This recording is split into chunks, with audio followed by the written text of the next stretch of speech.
ভাই ভাই এই কবরটা কার? ভাই এই কবর আমার কবর। 5 দিন আগে আমি মারা গিয়েছি। ভাই আপনি কি আমার সাথে মজা করছেন? আরে ভাই, আমি আপনার সঙ্গে মজা করতে যাব কেন? এই কবর আমাকে এত কষ্ট দিচ্ছে, আমি এখন মজা করার পরিস্থিতিতে নেই ভাই। কেন ভাই, কি হয়েছে আপনার? আরে কি বলবো ভাই, জগৎ এই দুনিয়ার নেশাতে পড়ে আমি আমার আখিরাতটাকে খারাপ করে ফেলেছি। কেমন করে ভাই?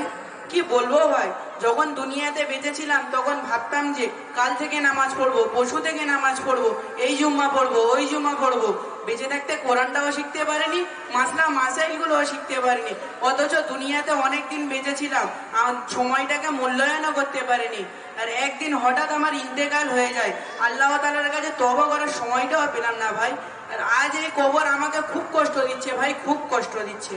তাই বলছি ভাই, আপনার কাছে এখন অনেক সময় আছে, আপনি এই দুনিয়ার মায়াতে পড়ে আপনার আখিরাতটাকে নষ্ট করবেন না ভাই, নষ্ট করবেন না।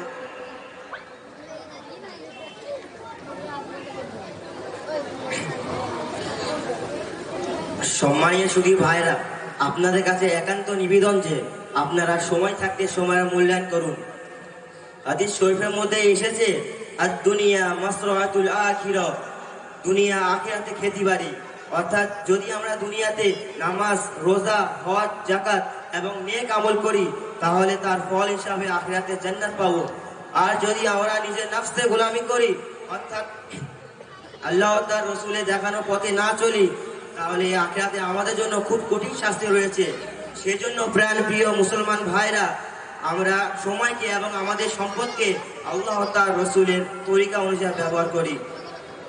আসসালামু আলাইকুম ওয়া রাহমাতুল্লাহি ওয়া বারাকাতুহু।